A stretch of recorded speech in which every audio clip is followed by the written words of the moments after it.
Hi, and welcome to Shooting the Shit. I am your host, Betty Reed, and my guest today is entrepreneur and singer-songwriter Nikki Forbes. Hello. Welcome, welcome. Thanks. So I'm glad excited you're to be here. So glad you're here. So yeah, why don't you tell us what you do? Ooh. Better question is, what don't I do, Betty? It's As I'm sure you're familiar. list. But I'm a pop singer-songwriter, producer, and then I also own my company Popville, which supports creatives in Nashville who are in genres beyond country and like me. And essentially we do live shows, we resource artists, and we build community. And that's something that's really important to me. And that's where a lot of my energy is going these days, outside of my artist project. So those are the biggest things that take up my time. Great. So much to kind of dive into, which I'm really excited that there's so much there. Let's start with Popville because I'm so interested in how you got started with it. What was the process of like starting with the idea and then building to what it is now, especially like everything that you had to put into it, right? Because I mean, not only just your time, but like money and getting people and networking and kind of putting all the community together from scratch. So yeah, I wanna deep dive. I wanna know. Oh, girl. Where do I start?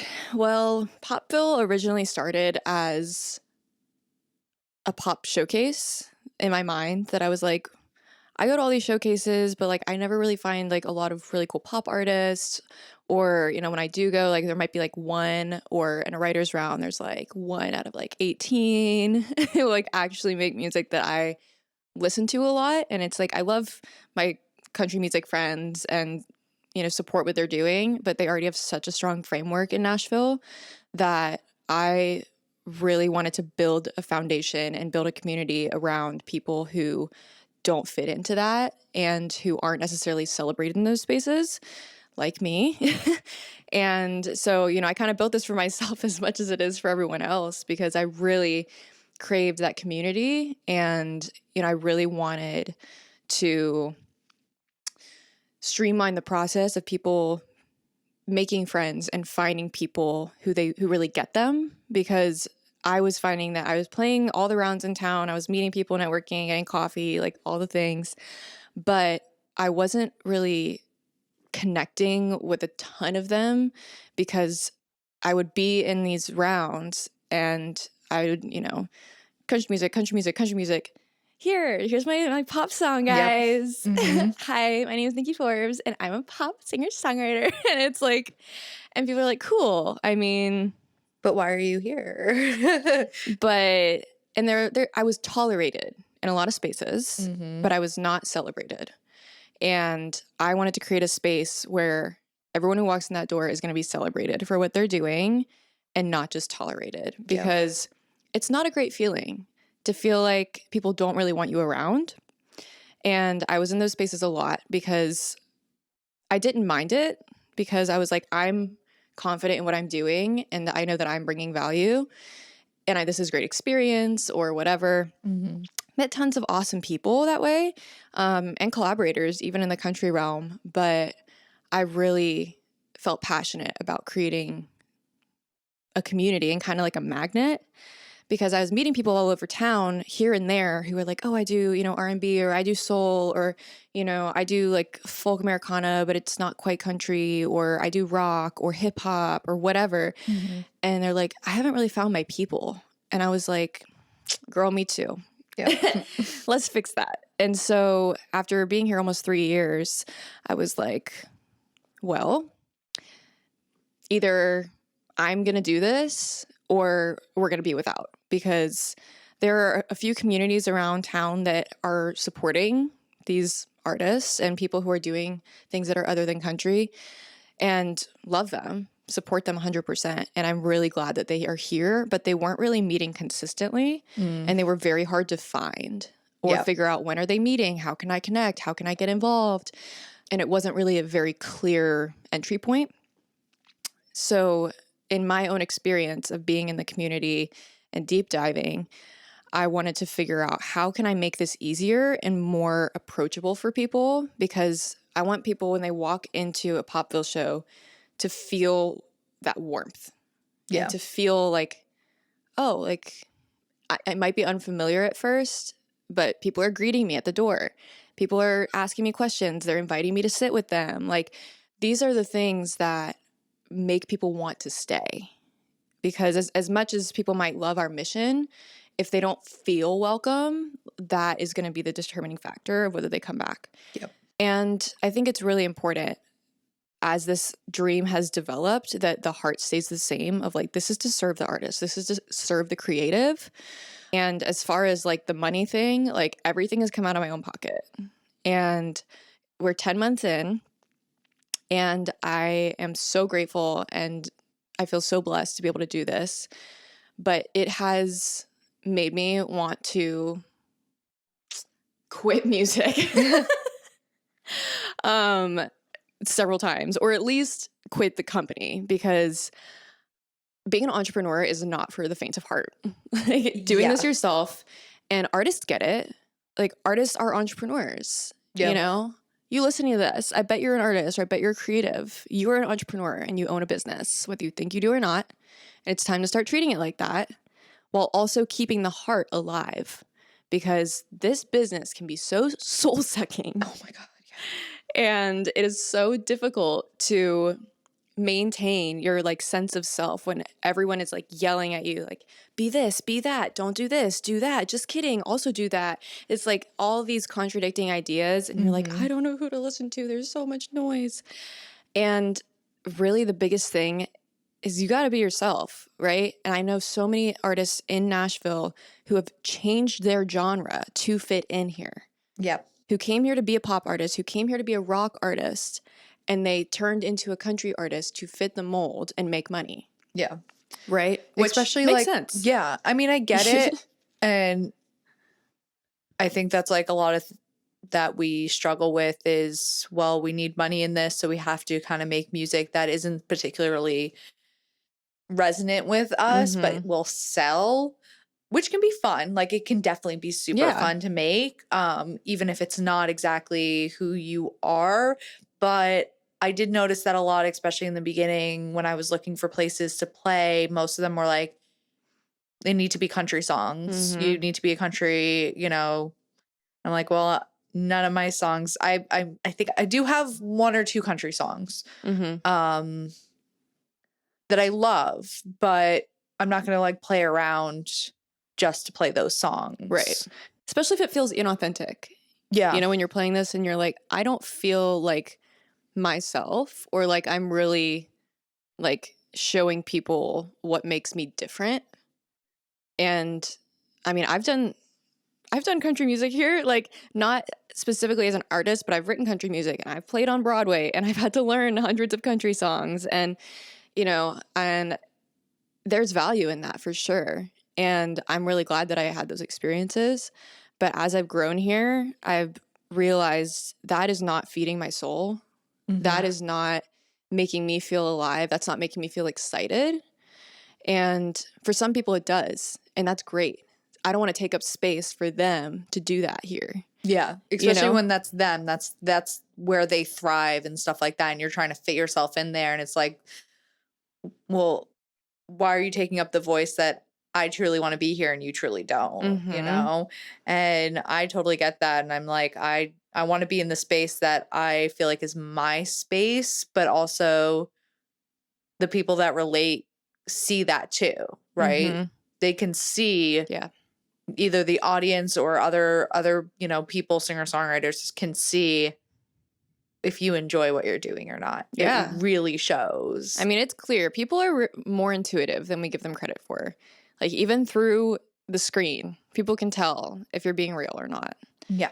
And people resonate with you being yourself. Like, that's so cliche.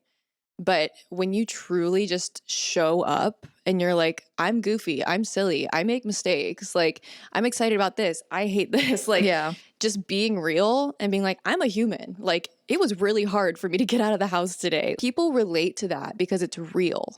It's really hard for me to get out of bed today. It was really hard for me Me not to too. press snooze for the 15th time in a row.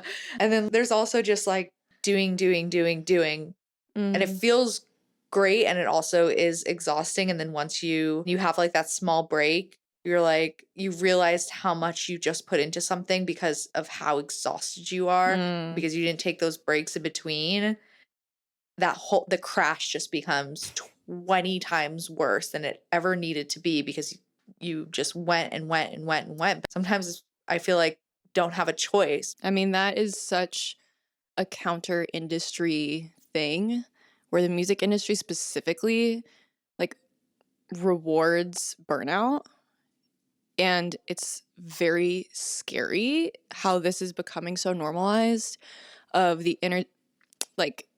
of whoever in the industry being applauding people like working themselves to death, and until they're having mental breakdowns and crashing out and like, you know, really having a hard time or losing their love for music.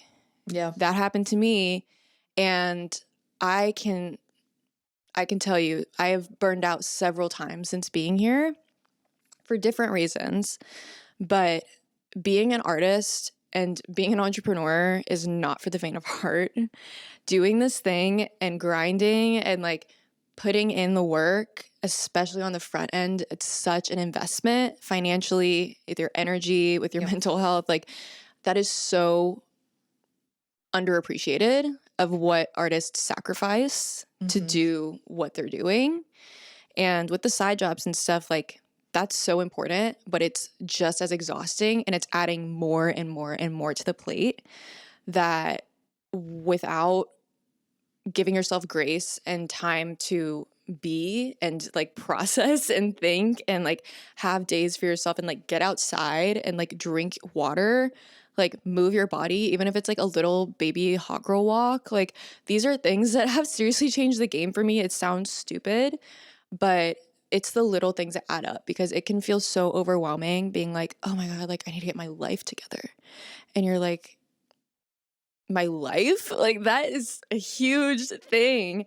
But really, it's like, well, what's one tiny step I could take that's going to take me 5 minutes?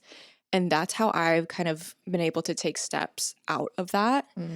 But sometimes that also means taking steps back from things that you care about and that you want to do, because you cannot pour out of an empty cup, right?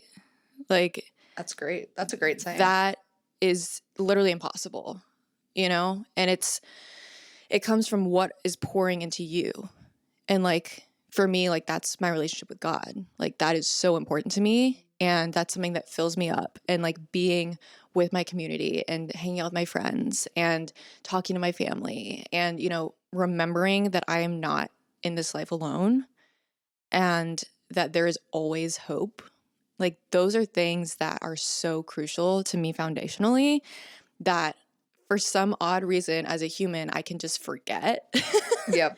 When I get so isolated and I'm like, everything's horrible.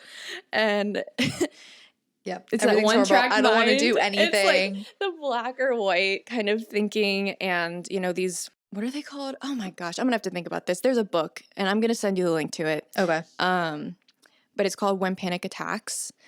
And it is one of the most like transformational books for like mental health, and pairing that like with therapy was a game changer for me, because it looks at cognitive distortions and like black or white thinking or future telling or minimizing or maximizing or like trying to like read people's minds, or different things that are painting the truth. So like, it's like wearing different lenses that you're looking at the world through that are not actually clean.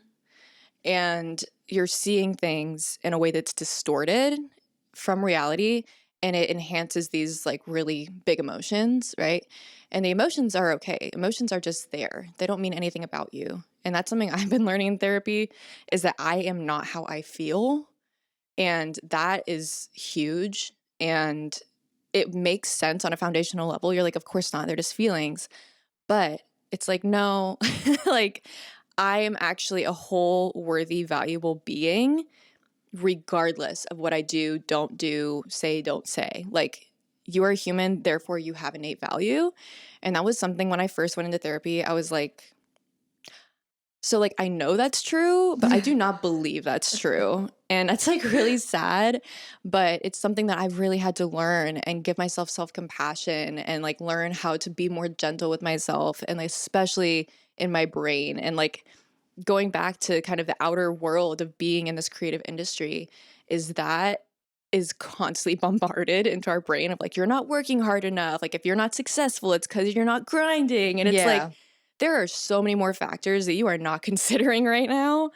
And a lot of the people who are like being successful on social media or whatever, you have no freaking idea like what they're doing behind the scenes, if their mental health is suffering, like if they've, lost relationships through this, or like whatever happened. And some of them also have huge teams behind them that they never talk about. They're like, I'm an independent artist and I'm doing it all myself, but like they're literally not. Yeah. And like social media is fake. Like, it's literally fake. It's made to make you feel things and to incite emotion so that you purchase things. Yeah. Or think that there's something lacking in your own life, therefore you need to change something. It like makes you feel like you don't have enough. We literally are told we have to make clickbait. And it's like, oh, that's so fake. It feels so icky. lame. Yeah, it does feel icky. But at the same time, it's like, well, you're not going to watch my video, which you might actually like, but I have to put some ridiculous caption on it. You watch the entire video because you were looking for that clickbait thing. It feels so icky and I hate it. But what other choice do I have if I want to continue? And I don't have to do it forever, because once I actually get that following and get that thing, then you can be your more authentic self. But that also just sounds disgusting, right? And it's like that audience was there for something else. So it can be such a sleazy industry for that reason. And you can be fake. You can make yourself a whole different person on social media. And sometimes I have to remind myself, like, you're not that person. It feels like Black Mirror or something. Yeah. Like, on a counter argument side of that, I think that people respond better to the authentic content of you being like, here's who I am, here's what I'm struggling with. And people click on that way more in my experience. Yeah. But I get what you mean. It can be a tricky thing. I just want social media. I want it to be different than what it is right now. But I have a feeling it's just going to get almost worse and worse. Maybe. Or maybe we have influence in that.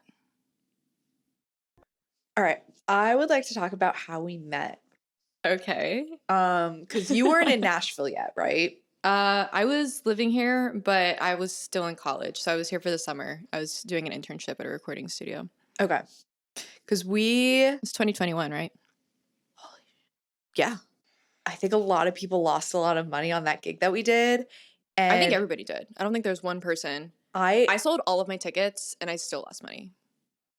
I sold all my tickets plus a little more. So technically I made like a little bit of money. But with all those tickets that I sold, if I did my own show and sold those tickets, I would have made 3 to 4 times more than what I made doing that. And the only thing good that came out of it, really, you and Matthew Thomas, and just like the people that we met, basically. That was probably, and getting to perform a little bit was nice. It was a good performance by everybody, so that was kind of cool. But that was it. Yeah. So essentially, like, we met doing a mini festival, and it was a big lineup of a bunch of artists who were local and from other states. It was essentially pay to play. And they would not admit that it was. Right. But that it was the thing. Yeah. And they were like, no, like, if you sell your tickets, then you're going to make so much money. And I was like, okay, but you're charging $25 to $30 for a ticket to people that that this community does not know yet. And you're also not even offering like vendors or drink tickets or like anything to draw people in except for the artists. And it's like, it's a festival. And it's like, no, it's just a big showcase. And, you know, so we both like got connected with this company that reached out to us. It was like, hey, like, do you want to play this festival in Nashville? And we were like, I mean, that sounds cool. Sounds awesome. And so we got on the phone with him and I was writing down all this stuff and I was like, this is a really big upfront cost. Like, and the thing was that they made you pay beforehand. Like, you had to pay the deposit. And then if you sold them, then they would refund you. That's right. That's right. You're right. Oh my God. And I was like, any company that makes you pay up front, you need to analyze the agreement because that is not how this should work. And there were just so many red flags that like now after doing it and like as a business owner and as somebody in the industry, if somebody brought that to me, I would be like, absolutely not. Absolutely not. Experience, man. Or you need to negotiate this contract because everything about this is screaming scam. Yeah. And here's the thing. It wasn't entirely a scam because they did have the event. People did come. We did perform. You know, we sold our tickets and, you know, then we didn't have to pay money back. But that was the thing. It was like, okay, so I sold my tickets. That just means I'm not in hundreds and hundreds of dollars of debt. Yeah. I don't even remember what they charged us. I feel like it was something crazy. It was definitely close to like 100, but oh, they charged me way more than that. I don't think they charged me as much. Really? Yeah. It was like almost $1,000. Are you serious? Yeah. See, now I'm thinking they did different for everybody too. I thought it was really weird for them to reach out to people that didn't already have a community here or like know people here, having to sell tickets. And asking like my like brand new friends to pay $30 for a ticket to come see me. It was so rough. Yeah. And a lot of them did it because they're absolute angels. And my parents like drove into town for it because I was like, this is going to be a huge festival. And they were like, it's at this like literal local bar. Yeah. Like, what are you saying? So anyway. More than I think about half that audience. Overpromised, underdelivered. Yeah. I think half that audience were the people that I brought to. No, literally. And like, luckily it was like my golden girlfriends that I literally met through being my neighbor and then like met all her friends and they were like amazing. And I was like, do you guys want to come? And luckily they did all, if they didn't all come, I wouldn't have made any money back or I would have paid the whatever fee it was. It felt like they were kind of preying on the new artists in Nashville. Exactly. And it felt really 100%. Because they called me when I was still in college and I hadn't even moved there yet. I was only there for 2 years and just started out like with a very low following. I think they look for low followers on Instagram. They were looking for their target audience of naive young artists who are anxious to play and, you know, want to have something cool on their resume. Yep. But it ended up like really screwing a lot of people over, especially as young, like new artists. It's like a couple $100 like is a very big deal. Yeah. I did not realize what was happening until I was promoting it and they didn't even promote it. No, that was the thing. They didn't even promote the show. They're a show promoter. Usually there should be photographer. Yeah, usually there should be a photographer and videos. They didn't even give us photo or video coverage or anything. You had to do all of that yourself. Yeah. Like it was so absurd I had to laugh. Which I didn't know at the time though. That was the thing. You didn't know it at the time. Of course not. It makes me really sad that like the people who are running that like can live with themselves, like knowing that they're constantly screwing people over. And I think they have to do some kind of mental gymnastics in their mind to like convince themselves that it's okay. And I ended up calling them out on social media and I didn't tag them because I respect other companies, even if they got shady business practice. I'm just not in the business of like, you know, doing that. But I needed, like, it was a funny video I made that was like when a company books you and they say it's not pay to play and then charge you $1,000 to play or whatever. And then they like DM'd me because they saw it and they were like, I'm so sorry that you like felt this way, but this is blah, blah, blah, blah, blah. And I was like, you don't need to justify yourself. You're just mad that I'm like telling people. It's not a real apology, let me tell you. Actually, I literally a couple weeks ago, I had an artist reach out to me and was like, hey, like I got like approached by this company. It was the same company. And they're like, what do you think about this? And I was like, absolutely not. I called them and I was like, do not work with them. You will get scammed. Like that is the worst decision. And they were like, I'm so glad you let me know. And I was like, yes. I wish someone and I was like, us, maybe I need to put this on Yep or something because I guess not. It's just I don't want to have my name associated with like blacklisting people. I also don't want to be like targeted, you know? Yeah. No, as like 100%. the whistleblower. 100%. But the whistle needs to be blown. Like people need to know. Honestly, here's the thing is artists should not be motivated by fear of losing their life savings to play a show. That is ridiculous.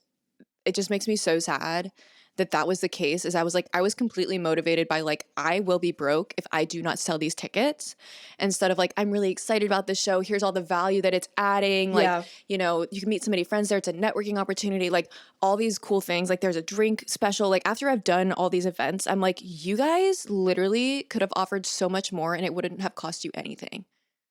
Especially because I knew the owner of that bar and they could have very much made a deal with her on some great things. Yeah. She's funny. I don't think she owns any of the bars anymore because she owned Belcourt Taps and then she owned Cabana Taps and Alley Taps. I did my first single release at Belcourt Taps. Aww. And she was absolutely incredible setting everything up. Like there were actually like a good amount of people there. Wow. Like it was so great. She was so sweet.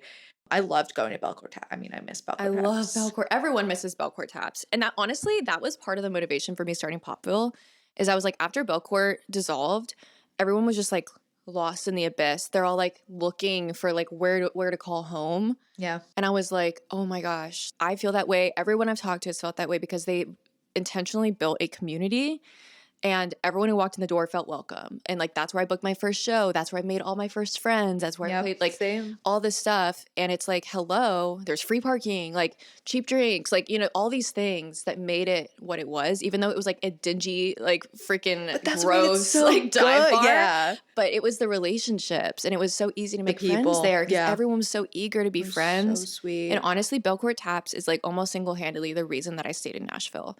Because when I went there, I had no idea what I was going to meet when I got here because I was like, oh, you know, like the music industry is like, it can be very like dog eat dog and like people are kind of like just trying to like climb to the top or whatever. And it's very competitive and Nashville like welcomed me with open arms. Yeah. And especially the songwriting community was so kind, so welcoming. And, you know, I would see somebody play on stage and I'm like, wow, they're so good. And afterwards I'd be like, hey, like I really loved this, blah, blah, blah, blah. And they're like, oh my gosh, we should get coffee sometime. I was like, yeah.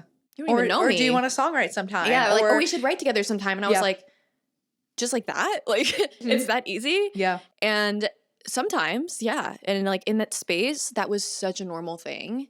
And that's where I met so many of my first friends and so many of my first co-writes here. And, you know, I wanted to bring that part of the community, like into Popville, of like people feel safe here. People feel like every time they come here, they're going to see somebody they know. And like, if they don't, then they're going to make a new friend and they're going to, the chances of meeting somebody you actually want to work with at Popville is so much higher because you're not having to pick through like all these random things that are happening.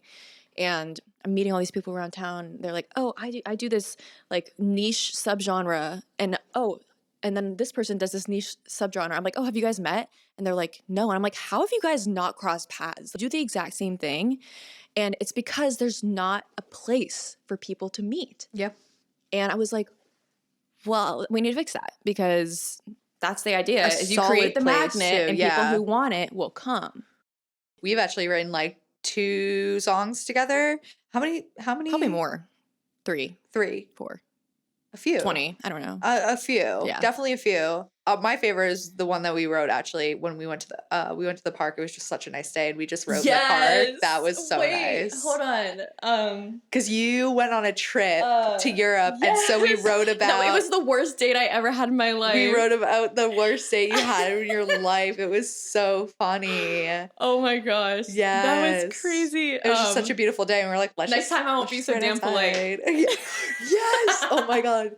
Yes, that was it. Oh my gosh. But no, I mean, honestly, I've kept track of all the songs I've written, but not all the people I've written with.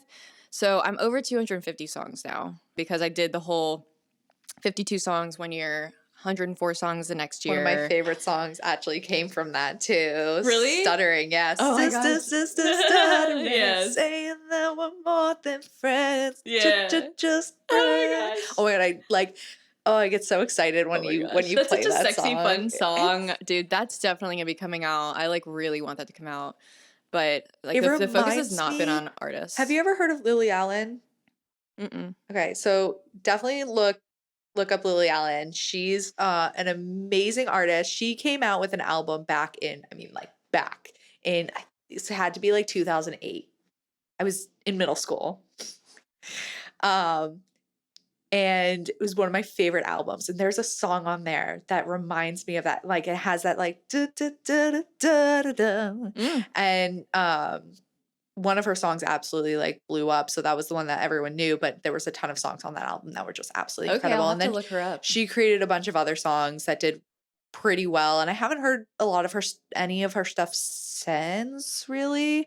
Her song "Fuck You" did really well, and that came out in like when I was like in high school. Fuck you very, very much. Yes. That's Lily Allen. But yeah, no, you would absolutely okay, love I'm gonna look her that. up when I go home. I love doing that. I love finding people's genres or their songs or like something that I'm like, I think you'll really like this artist. And I love when they don't know who the artist is, because I'm like, once you look it up, you're going to be like, holy shit. Yeah. This is so good. I got to introduce somebody to Lizzie McAlpine the other day. And I was like, that's a good one. He was like, I'm obsessed. And I was like, yes. It was somebody from Camp Popville.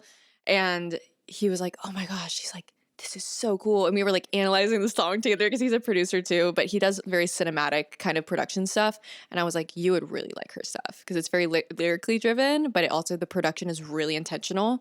And he was like, oh my gosh, I'm so glad you introduced me to this. And I was like, yes. It's like introducing like two friends that have never met each other from like two different places, and you see them come together and you're like, it's magic, right? Yeah. Magic. It's the crossover episode. Yeah. Being an artist here can be very challenging, but when you find your people and you find your community who gets you and like I said, celebrates you, it changes the game, you know? And it doesn't even have to be like finding your best friends immediately, you know, because that's something that has to be developed over time. And it's like a lot of that, like there's a threshold I've found in the community of like how many times you see somebody at an event until you both just assume that you're friends. And it's interesting. It's about 4 times, like in my experience of like seeing people just at events and you're like, oh my gosh, hi. And then the next time you're like, oh my gosh, hi. And then the next time you're like, oh my gosh, hi, how are you? Yeah. And then the next time you're like, oh my gosh, how are you? I've been following you on Instagram. How's that just thing going? And then it's like the 5th time you're like, let's go get coffee, you know? And it's like, obviously we run in the same circles. Like we should meet, you know? So anyway, it's really cool though, because like anything in life, consistency is where the growth happens. And you have to be committed to building your friendships intentionally and following up. When you meet somebody at an event, freaking DM them the next day and be like, hey, it was so great meeting you. Would love to grab coffee sometime, or whatever you talked about. Would love to jam. You know, here's my availability. Not just sometime into the ether. It's okay to say sometime like at the beginning, and they're like, yeah, great. Okay, you made your initial connection. But then like in the next week, you should offer something, because that's how you're going to build a relationship. And I know it's so hard and it's hard to keep track of everybody, but this is something that I've had to learn the hard way of like meeting really cool people and then like forgetting to reach out. And it's been like that kind of amount of time that it's like, I don't know if it's really like cool to reach out anymore. anymore. It's so much easier to do that as a kid. Wow, it was Dude, you're so like, much. do you want to be best friends? You're Yeah, like, we'd be best friends. Okay, yeah, like it's so much easier to make friends as a kid. Mostly, I was a little socially awkward, so it wasn't always easy for me. But it was still easier to be like, "Want to be friends? We're friends. Okay, let's go play on the playground." You know, like right. whereas like here, I feel like it's There's like a formula, but like not really, because when I've actually overthinking. We're just overthinking. Here's the thing: it's like exactly what you're saying. I've gone up to people and been like, "This might be kind of weird, but like, I really like your vibe. Like, I really like your vibe, and I really think we should hang out." Yeah. And 9 times out of 10, they love it. And they're like, I love that idea. Like, let's go do it. Or like we find out that we both crochet or something like niche. Yeah. And we're like, well, let's have a crochet party. Let's go through. I love finding thrift shoppers. And you can just like I love finding skip some steps if you can find like a niche shared interest. It doesn't have to be music. No, either. it doesn't have to be music. It's better if it's not, quite honestly. Because we deal with that all the times in our life. And I feel like the friendships go so much deeper whenever you can like relate on more life stuff. Because then you're not just collaborators in like the business side, but then you're like building the friendship. And it's like music is a great place to start because it's a shared interest. And immediately it's like if you do music in Nashville, I feel like it's a lot easier to make friends than if you don't. At least that's what I've heard and what I've found for a lot of my other friends. And because you immediately have a shared interest. And you know a lot of like the standard questions to ask. But I've been trying to challenge myself to like not ask the basic questions. I don't really care where you grew up. Like, quite honestly, respectfully, there are so many more interesting things about you that I want to know. Which like cool, like maybe I know where you grew up and we can connect on that. Yeah, a little bit, but that's like a but small there's piece so many deeper cool things. Yeah. Noah does this really well, my boyfriend. I was gonna say, like, what's the difference? Do you feel like there's a difference or kind of the same as when you're dating musicians? Dude. I mean, you're dating a musician. I am dating a musician, but we're not pursuing the same career, which I think makes it so much easier that like we're not both artists. Because I think there's a lot of ego involved there that like can cause a lot of conflict. And I've kind of done that intentionally. Well, I love dating Noah as a whole because he's just wonderful. But he's a sweet guy. But I also really love that he's a producer, he's a drummer, right? And he can write songs, but he's not trying to be an artist. And it pairs perfectly with me if I'm trying to do an artist thing, which I also do production and writing and that kind of stuff. I don't play drums though. Yeah. So he's played drums with me and like we get to do a lot of shared experiences. And we also get to nerd out about music all the time and the production. And he nerds out way deeper than I do, but I'm here for it. Yeah. But I think you're like, this is kind of sexy. Keep going. Talk dirty to me with your music. It's like, did you hear the LFO on that? He was like, oh my God, the side chain. He connected it to the vocal and the kick and like whatever. And I'm like, cool. Nice. But the thing is like, I understand. Like I went to school for music like and audio production. So I understand. But he will hyperfixate on this stuff. But the cool thing like about making friends though that I feel like I've really learned from Noah is he's like not afraid to ask weird questions like right off the bat. He doesn't even know their name. He's like, so if you were stuck in medieval times, what would be the 3 things that you would bring with you from the modern era and you have to stay there forever? And it's like, that's a great question, by the way. He'll just ask these like really like interesting questions that like they kind of disarm people in a good way because then they're like, oh, cool. Like we'll just be in line with somebody. He's like if you were an animal, what kind of animal would you be? And why? And then you follow up with like, okay, but like what if that animal could speak and then it was in its own, empire? What role would it have in the parliament? Like he did never ask this. I'm saying like he'll just think of the most creative things. Yeah. And it gets people really thinking. And it's like you get to know people way quicker when you ask weird questions. And then people are like, oh, they're silly goofy. Like, yeah. Like I can be friends with them. Yeah. It's not as like, hello, what is your name? Where are you from? I've gotten so tired of it. No, I love silly goofy. I think it brings out a personality, like your personality when you don't feel like everything's so serious, right? And you're like meeting someone and a little nervous, like what's going to happen? Will they like me? Blah, blah, blah. But like once you come out to your goofy self and you're like, oh, they're goofy. I could be goofy. Yeah. Then your personality really shines and it kind of gets that like super connection, which is nice. I mean, that makes knowing people a little bit less Yeah, scary. and it's the authenticity we were talking about earlier of like people really connect when you show up as yourself and you're not like the masked version of yourself, which sometimes there are some spaces that like it's appropriate to only like to kind of gradually, you know, show parts of yourself. But 9 times out of 10, people love it when you're just like, so what's up? I tripped on the way in here, so that's why I have mud on my ass. If you're wondering, Love that. Love that. people love it. Perfect. Okay, Nikki. So for the people listening, either artist or somebody that wants to start a business like doing an event, songwriter events, even networking events, what advice would you give them for getting started? Know what you're getting into. That's great. I think the biggest thing is you have to love it. You have to be passionate about it, and you have to have a really strong why behind what you're doing, because there will be many, many days where you do not want to do it. And your mission behind it and your why has to be stronger than that feeling. And for me, like Popville, the mission for Popville is so much bigger than me. And it's bigger than what I can even gain from it, because I'm trying to make something and build something that lasts even beyond what I can do. It's like teach a man to fish, right? Like I can book you for a show and that's great, but I'm like giving you a fish. And when you actually come to the events and you start networking and you start meeting people and you start taking advantage of the resources that we have on our website and Discord and all that stuff, or you're reaching out and being like, hey, I really want to learn this, or hey, you know, I really want to find a photographer that really gets me. We've got those connections.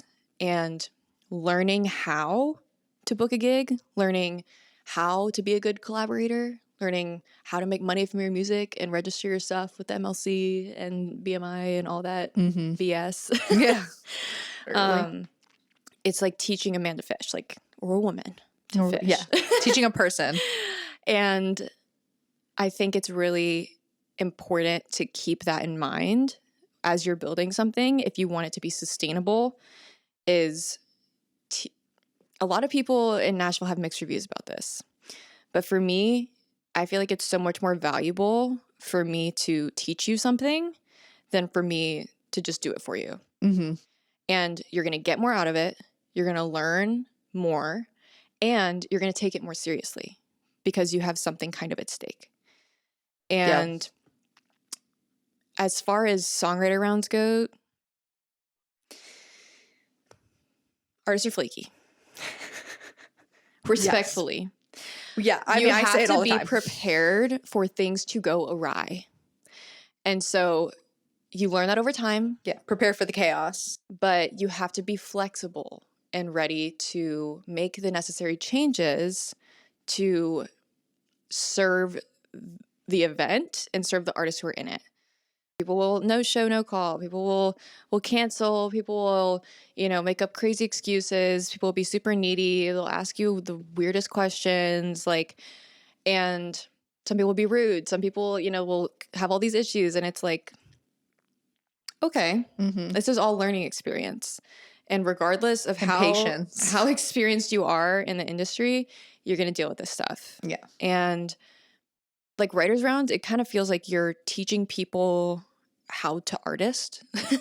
They already know how to do it, but it's in a writer's round that's a very niche way of learning how to be a performer, of how to interact with the audience, how to banter, how to tune your guitar and talk, how to compliment your, you know, colleagues in a, you know, succinct, respectful way, you know, when to speak, when not to speak. How long to speak when you're introducing a song. Right? What to wear, you know, like different things, how to communicate with your host, like following up and thanking them, or different things, or staying after and helping clean up, like little things that can go so far in getting you more opportunity or just setting you apart, right? And sometimes a writer's round is just a great experience to practice. you know, more than anything. Yeah. Because 9 times out of 10, you're not going to get paid to play Writers Round. And they're very, very popular here. And I would say the biggest reason to get in a Writers Round is to make connections. Yeah. I've said this before too, but what I think is really important is you show up early, see the people before you. If you can't, you can't. But see the people before you, meet the people around you, enjoy the Writers Round you're in, talk to the talk to the people that are in your round even during it. Can be fun. You can, make jokes and then stay. You get up and leave after your set. It just seems like that. Now, if you have another set afterwards or a gig afterward or whatever, you kind of booked yourself up to keep going, fine. But if you're just gonna come earlier. Yeah, then come earlier and meet people. Exactly. But stay. There are some excuses, but most of the time, be respectful. Pour into the community that you want to pour into you. Exactly. You wanted people to stay for you. You have to put something in to get something out. Yeah. And especially if you're in the middle or in the beginning. If you're at the end, yeah, come early. But you also know what it feels like for people to literally leave as soon as they're done playing and take, their friends and everything with them. And I take note of that. Take video of yourself so you can post it up. And review your performance. Yeah. Because you don't always know what you sounded like or how many times you said or or how long your intro was. The intro, yeah. Or that your string was out of tune or whatever. Being able to see or the way I was sitting was kind of weird. That you are able to kind of or I didn't need to explain the song that much because they should be able to get what the song is without me talking 5 minutes before. Right. Or did the song even need an intro at all? Right. Did this song really need that extra chorus? Yeah. No, it never needs a third and fourth chorus. I don't know about never, but okay. I feel like especially at Writers Round, some people make a 2.5-minute song into a 5-minute song, and you're like, that was unnecessary, and now everyone is annoyed. Yeah, my irk, I don't know, is when somebody adds the solo part and goes at it for a minute. I've had a few people just do a solo guitar part or a piano part or whatever. And I was like, that could have clearly been cut for something where you have 4 other people on stage. Right. And you're taking time away from the other people. Yeah. Because a lot of times you have pretty sharp cutoffs with some of these venues. Yeah. But I think Writers Rounds are very valuable. Highly recommend, especially if you're newer to the community, if you're looking to get involved anyway. Show up, even if you're not playing. Oh, yeah. That's great. Just show up is a great way. Because people see you. Whether you think you're being seen or not, people are watching, especially the hosts. And a lot of times hosts are running around doing all kinds of BS like me, okay? I'm hurting people. I'm like, get along, little doggy. That's literally me. And little by little, as we're expanding the Popville team, I'm able to delegate more things and be like, hey guys, can y'all greet people and make sure that everything's going ahead, or kind of delegating sound stuff or whatever, little by little. And as a business owner, that has been one of the biggest learning curves for me is delegation. Yeah. And so I'm still learning that. And the Popville team are very frequently like, what can I do? How can I help? And I'm like, I don't know. And so as a business owner and starting this, there is going to be a learning curve, and having grace with yourself is one of the biggest blessings and gifts that you can give yourself, is being like, hey, I don't know everything yet. And it's unreasonable for me to expect myself to know that right now. Yeah. Yeah. And it's really great to have friends and community who can, help support you in that, and therapy. And, that's so critical. And that's something that I'm really glad that we talk about a lot openly, because it normalizes it. And it makes me like, oh yeah, I'm not crazy. Yeah. Let's normalize being crazy. Well, it was so fun talking with you. Oh, I'm so glad you were on here. I can't wait just to see where this goes. And I think people are really going to enjoy this episode because this was so fun. And I think we got a good deep dive into things. And I really hope a lot of people get to learn from this as well. Yeah. So thank you for shooting the shit with me. Anytime, Betty. I'm here for it. I love it. And thank y'all for listening to me and Nikki Forbes shoot the shit. I'll have all her information if you want to get involved with Popville, if you want to listen to her music. I will put all the links below. She's a fantastic artist, just a fantastic person, as you could probably tell from this episode. So thank you for coming on, and thank you all for listening to us shoot the shit.